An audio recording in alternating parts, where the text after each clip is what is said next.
4 গোলে সুনীলদের উড়িয়ে দিল মোহনবাগান। শিল্ড জয়ের লক্ষ্যে সোমবার যুব ভারতীতে ফাইনাল। বেঙ্গালুরুর এফসিকে 4 গোলে উড়িয়ে দিল সবুজ মেরুন।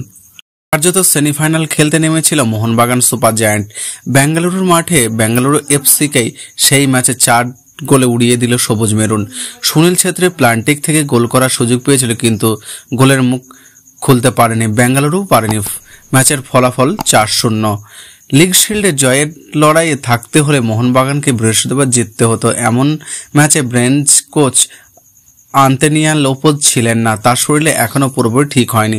তাতে মোহনবাগান যদিও অসুবিধা হয়নি, ম্যাচের শুরু থেকে আক্রমণ করেছিল দিমিত্রি পেত্তাতুসেরা।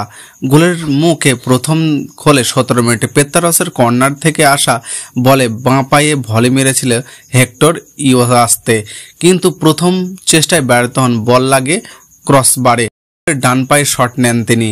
এবার আর গোল করতে ভুল করেনি। পরের 10 মিনিটে বেঙ্গালুরুর উপরে বসেছিল মোহনবাগান। একের পর এক আক্রমণ সামলাতে হচ্ছিল বেঙ্গালুরুর রক্ষণভাগে, কিন্তু মোহনবাগান সেই সময় গোল করতে পারেনি, বরং 39 মিনিটের মাথায় প্লান্টি পেয়ে যায় বেঙ্গালুরু।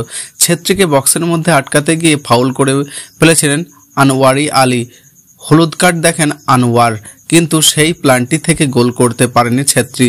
বল লাগে ক্রসবার। বেঙ্গালুরু গোটা ম্যাচে আর গোলের মুখ খুলতে পারল না। প্রথমার্ধে 1-0 গোলে শেষ হলেও দ্বিতীয়ার্ধে আক্রমণের ঝাঁক আরও বাড়িয়ে দেয় মোহনবাগান। 51 মিনিটের মাথায় দ্বিতীয় গোল সবুজ মেরুনের।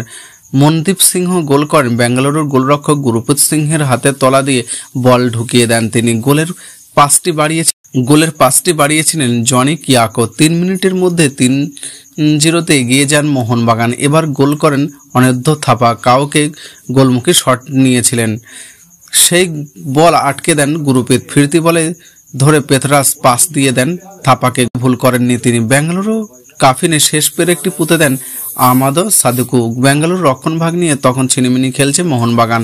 গুরুপ্রীতকে দেখে মনে হচ্ছে না তিনি দেশের সেরা গোলরক্ষক।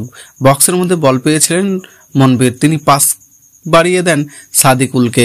গুরুপ্রীত তখন মনবীরকে আটকাতে তার দিকে এগিয়ে আসেন, ফাঁকা গোলে বল জালে জড়িয়ে দেন সাদিকু। মোহনবাগান 4-0 এগিয়ে যায়। এই জয়ের ফলেই 21 ম্যাচে মোহনবাগান পেল 45 পয়েন্ট। লিগের দ্বিতীয় স্থানে তারা। মুম্বাই সিটি একই সংখ্যক ম্যাচ খেলে 47 পয়েন্ট শীর্ষে রয়েছে। এই দুই দলের ম্যাচ রয়েছে 15 এপ্রিল। লিগ শিল্ডের জয়ের ক্ষেত্রে এই ম্যাচই হলো প্রথম নির্বাচক।